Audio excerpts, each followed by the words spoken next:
Hi, everyone. This is Marilyn Bradford, and I would like to welcome you to my Left Turn podcast. What is your left turn? Writing a blog, parenting in a different way, letting go of the old because you are aware of something greater. Left turns are choices we can all make. It's about a willingness to step into the unknown in any area of your life, to trust yourself, to risk creating or trying something new.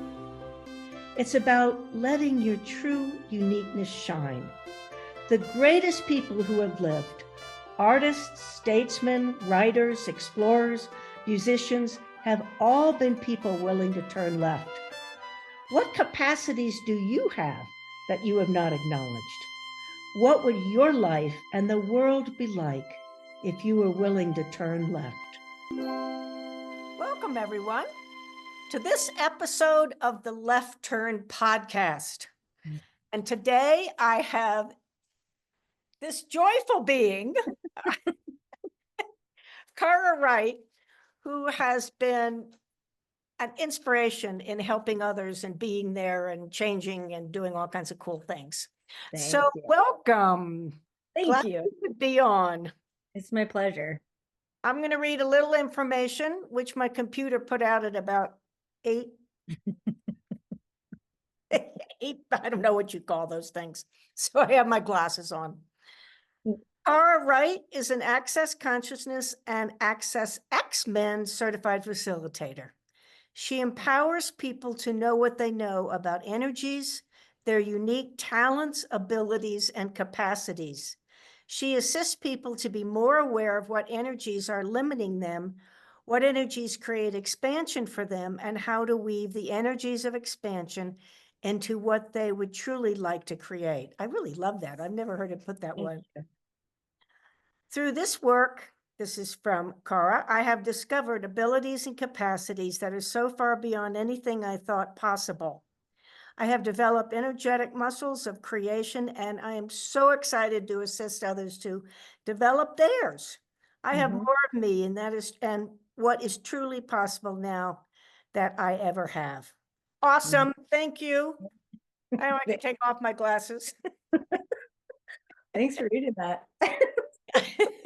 Well, I think it should have said something about your dogs, because she has the most amazing dogs. She takes. I have a pack.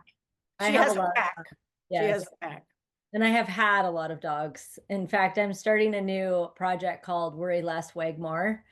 That's going to feature my dogs, but also feature a lot of like ways in which you can,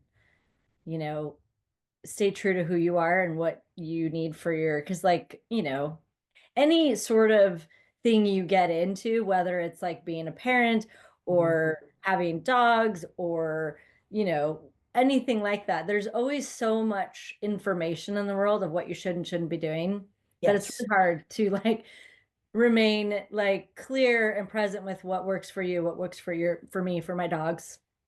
So anyway, I'm starting that. Great. That sounds really interesting. Yeah. And that's one of the things that I just think is wonderful about you. Well, I'm going to go do this and I'm going to start this. And so yeah, it is true. Let's talk about your left turns. What have been some of the biggest ones? Yeah. I mean, I think like when you had originally said that to me, I think the biggest left turn for me was I've just always been one of those people. Before I knew what following the energy was, I really followed the energy. Wow. And I grew up in the generation of like, you went to school, you went to college, like it was expected that I go to college. I really had no clue what I wanted to do in college. And oftentimes before I realized, like knew more about energy, I would oftentimes just kind of look around and see what everybody else was doing. And I was like, whatever, I'll just do that. Because I was always much more aware of like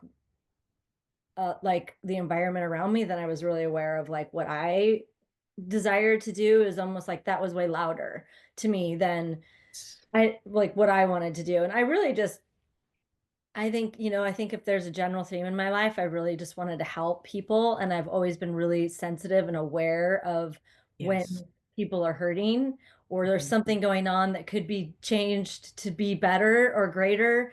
I always say I'm the person that opens the closet door that no one wants to get opened and all the shit falls out. You know, like, oh, whoops, was I not supposed to open this door? You know? So I guess I probably like people would call that like a shit stir in some regards, because I tend to like say the thing in the room that no one else really wants to say, or, because for me, transparency, just getting things out there, like, why wouldn't you talk about it? Why wouldn't, if it's not Yes. working, why wouldn't we change it? Um, but I also don't really, it's funny because on the other side of that, I don't really have like I don't get really attached to like doing things, right? I can change things on a dime. Uh-huh. Um, so, like I just kind of stumbled my way forward after college because I was like, I don't really know what I want to do. And I would know I didn't want to do something when I did it. And then I'd be like, oh God, I can't do this for the rest. Like I literally went to school for something called community health education, which I really did that because my sister did it. I met all the professors. It was kind of a brand new, it was in the Clinton era. So they were really about preventative medicine. And so I did that because it was kind of easy.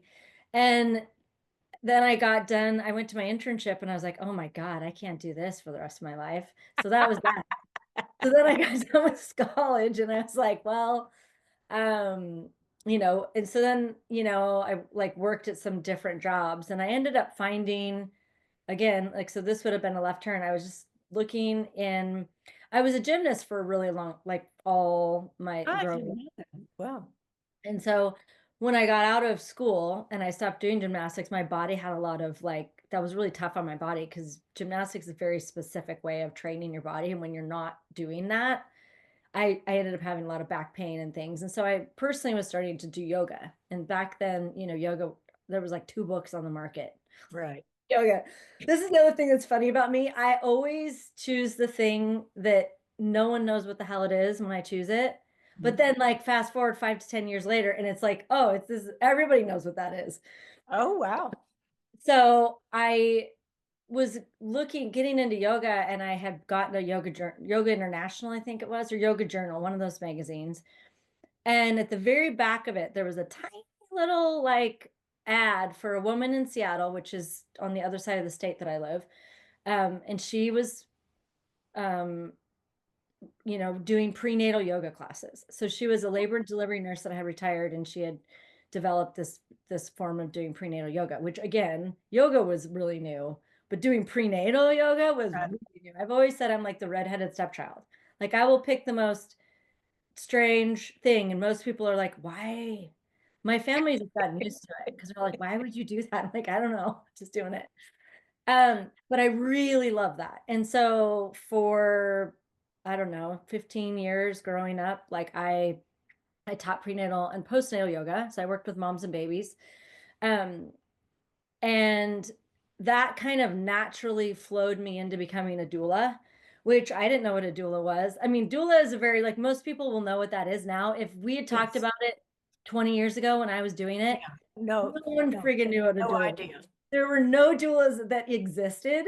And it kind of just happened naturally for me because I had students that took classes from me, Right. that asked me to be at their births. And so like I was a doula before I knew I was being a doula. Right. And so I did that for lots of years. And I mean, I think at the time that I kind of stopped going to births, I had gone to hundreds of births. Uh, Wow.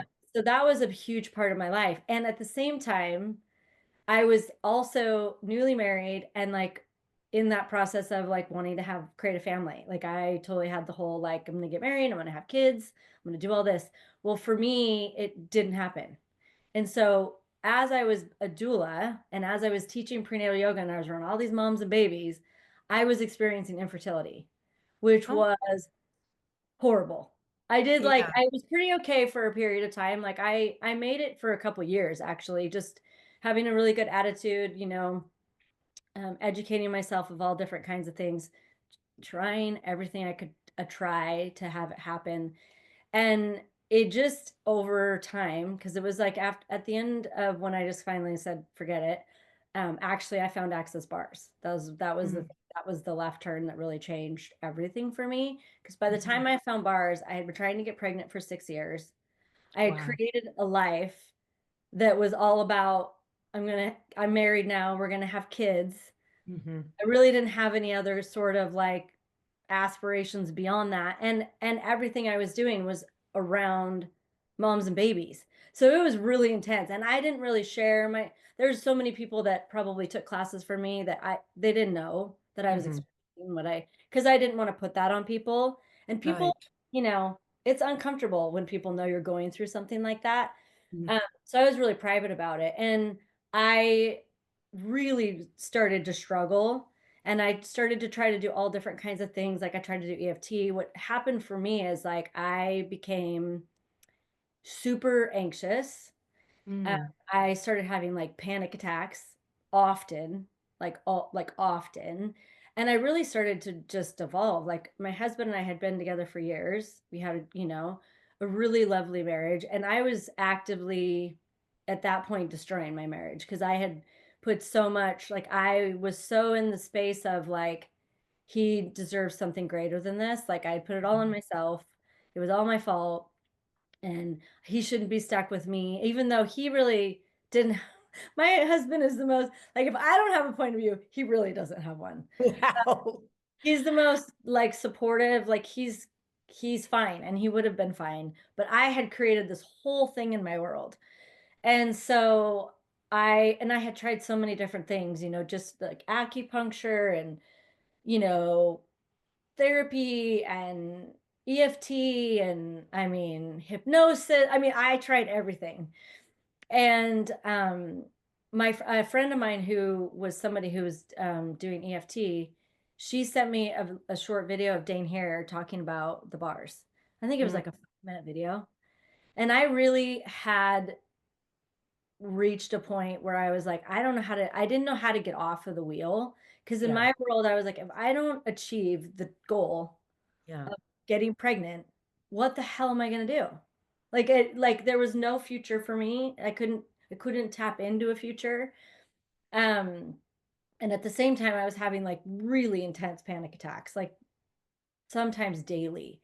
And and so she sent me that, and I mean, it was again one of those left turn moments. It was like seeing that and there's those moments where I can remember how the day was, what I was wearing, like where I was in my house. Like there's just those poignant moments in your life where you either make that demand or something, or you've made a demand and the universe shows you it's there. Yes.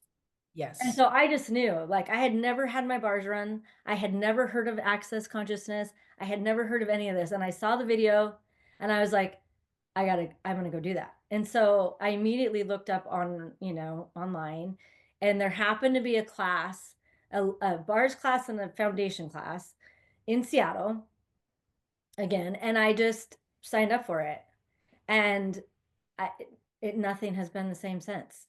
Like I it know that one. completely revolutionized my whole world. Not only did I go, like when I first went, I mean, I was going for me because I didn't know what needed to happen, but I knew something needed to happen.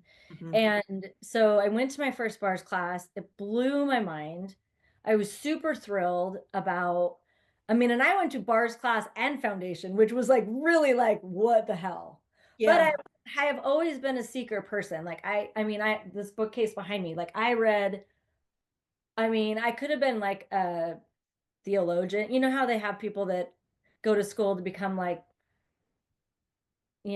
study all the religions. I could have done that because I mean, I just studied everything. I always really was drawn to energy, even when I was doing yoga, because some yoga practices are very physically focused, Mhm. some are very energetically focused. I was always drawn to the energy side. And I remember when I got my bars run for the first time, I was laying on the table and I happened to be like on an aisle, and it was a pretty big class. And I was getting my bars run. I think it was the second round because in bars classes, you get them run twice.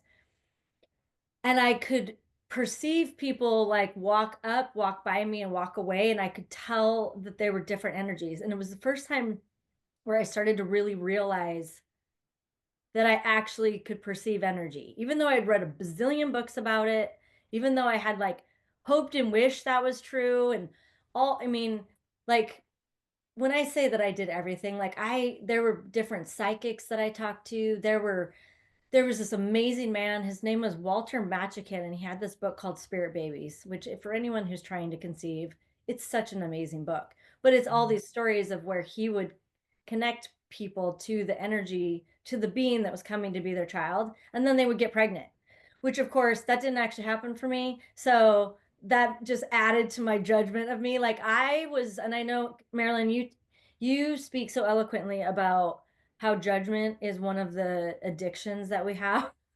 And I was so hard on myself in that point in my life. Like I had so many judgments of myself and my body. Like I had literally, I couldn't have, I don't know if I would have ever gotten out of that if I hadn't found bars. Because bars, for me, I was sick of my story. I was sick of like what was going on. I was sick of like the fact that it was every month was the same thing every month. And I could just lay there and have someone put their hands on my head. And I sit up and I would feel lighter. And I Mm. didn't have to explain myself. I didn't have to tell my story. I didn't have to try to do anything. It just changed. And I didn't even have like an idea of how I thought it was going to change. I mean, I got really excited because I was thinking, okay, so if this does what they say it's going to do, incorporating this into my doula practice is going to be a game changer. Because at that point, birth, it was very common for me to go to a birth that was like, 24 to 36 hours was minimum. They were just long, and women really struggled. And, especially in the US, pregnancy, birth, infant mortality, morbidity, mom and baby, like we do not have good numbers. No, I know we don't. Think we do. We do not. And the experience of going to different births with women and watching them struggle and watching the things that occur, you burn out. You get really like it's hard. And Okay. so I just was like, you know what? I don't know what I'm doing really. I wasn't super comfortable running bars, but I'm like, I'm just going to start running bars on my clients just because I want to see. Because I'm also very skeptical on top of it all. Like, I'm like, and I had had years of people telling me, like, well, I just ate black walnuts and then I got pregnant, So then I tried black walnuts. Nothing ever worked, like, ever. Which now I know, like I'm humanoid, I have a humanoid body. Like there were things that I didn't know to ask about Uh-huh. that were creating what I was experiencing. And, I just didn't have those tools. I didn't have that information. And so, anyway, I was very skeptical. And so I started running bars with my clients, and I didn't even really know how to explain the bars that to them. I would just be like, it's going to make you feel, you're going to feel great. You'll take a nap. But I started to really notice not just that it really helped them um, really relax. Like it's very hard to relax when you're Yes, I can pregnant. imagine. Yes. It's very, and when you've got an impending birth and, the baby's moving around in there. But I also started to notice too, it was so cool when I would run bars on pregnant women, the babies actually receive, when you're able to release all of that electromagnetic from all these thoughts, feelings, and emotions. And believe me, pregnant women have a lot of Yes. thoughts, feelings, and emotions. They're very projected at, they're very expected of, they just have a lot going on.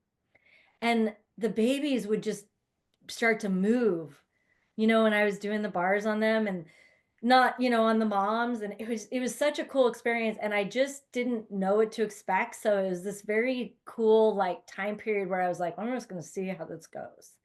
And literally from the time I started implementing bars in my practice, and I would usually do 2 to 3 sessions before they went into labor. And then I would usually do some bars points during early labor when I could.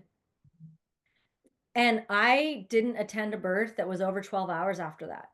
Wow. And That's I still, it was 2 years that I still went to like, to like births. And it was such a huge difference. I couldn't, I'm like, well, you couldn't ignore it. no, couldn't. Like, I don't care what you say, bars work. They do. And I saw that. And for me personally, I started to actually see a light at the end of the tunnel of like, if I don't get pregnant, it's okay. Like I will be okay. I don't have to throw away everything that I've created because it doesn't match what I thought it would look like. And so I just like without having to think my way through it, I just started to have more choice. I started to have more freedom. I started to like have my joy back. The panic attacks got like I was telling my husband that like just a few days ago, I'm like, I do still have what you would call anxiety. And now I know it's a lot of awareness that I have, but I don't, but I have the tools and I know when I need my bars run and I do that. And I have not had like a full blown panic attack in years. And like to be able to say that is like, it's such a relief because when you have that kind of anxiety, it is so isolating. And then to have infertility on top of that, like I just never thought I would ever I just never, it's like you just feel like no one's ever going to understand what you're experiencing and you're never going to get out of it. Right. And, you know, access bars and the tools of access allowed me to like shift my perspective a little enough. And I started having like, I started being excited. Like I became a facilitator because I'm like, oh my God, if this has worked so amazing for me, I mean, I just wanted everyone to know about it. And so I became a facilitator. So it just gave me a different trajectory, a totally different life. And now I have, I mean, back then I had so much anxiety and paranoia. I thought I was afraid to fly, which I realized was a who does this belong to thing after learning the tools. That's fine. Anywhere. Like I never went anywhere. And like since Access becoming a facilitator, being able to work with the company, I have traveled the world. Like the life I actually have led since finding bars, I would have I would have laughed hysterically if you told me in my early 20s this is what I would be doing. And I still like the thing that I love so much about it, and I love this podcast you do is because when you like are using the tools and you're getting your bars run, like you have total choice. You can have left turns all the time. Like Yes. you're never stuck in, well, this is what set out. This is what I said I was going to do. So now I have to do it. Like, and I was very that way, but like before, like even more than I even realized. I mean, that's how I was raised. That's how, so many people are raised. Like, well, no, you said you were going to do it. So now you have to do it. It's like, well, what if it doesn't, what if it's not fun anymore? Or what if I'm not good at what I said I was going to do? So anyway, I do flit around a lot. I go from thing to thing to thing, and I like to just be creative like that. Some things go, some things don't go, but it's okay, But it's okay. And that's Yeah. the wonderful thing, like you were saying, with the access tools. It's like, okay, in this 10 seconds, I'm going to do this. That didn't turn out the way I thought it would. Oh, never mind. What else? There's so many things that like when I learned the tools, like 10-second increments, for example, like, and I won't even say I'm that good at 10-second increments. And it's such a relief to know that that's a truth. Like and any choice you choose is only good for 10 seconds. You don't have to try to maintain something you said you would do, Right. And that is such a recipe for disaster, really. And that's really what I was doing my whole life to some degree. I was really kind of a funny little creature before I really found access because I was Hey, we're like, all I think odd, I I had a think. lot of the awareness, but I Yes. was trying to be like how I was supposed to be. And so it was this really weird combination. Well, I Just, think most of us, humanoids are like that. I know. It's Maybe so, if I wear a purple hat and turn around, I'll belong, or I won't be so weird. yeah. And I mean, for a long time, I was like, well, I just won't talk about it. I won't talk about the weird shit that goes through my head or like what I would like to actually choose. I mean, the fact that I like I mean, Marilyn brought it up, but I have had since, well, I grew up with Doberman. I had a Doberman in college before I met my husband. My husband had a Doberman not before I met him. I've known him since high school, but before we started dating. Um, and then like since we've been married, we've had one, two, three, four, like 4, and then now we have 3 Dobermans and a Rottweiler. Like we just have dogs. And Yes. people are always like, you know, it's a strange breed I just have affinity for them. I love them. But when people see me with my dogs, because I'm little, Yeah. And people they're don't big. always know that I'm little, but I'm little, so I'm walking down the street with my 2 Dobermans, and people are like, "Oh my God, do you have control of your dogs?" I'm like, "Yes, I do. I might look little, but I'm not little." Oh, you are fierce. They're like an extension of me. Like if you have like any sort of like, how is she as a person? I'm basically a Doberman. Um, but yeah, I love my dogs. Yeah. And they obviously love you. I've seen Yeah. the pictures.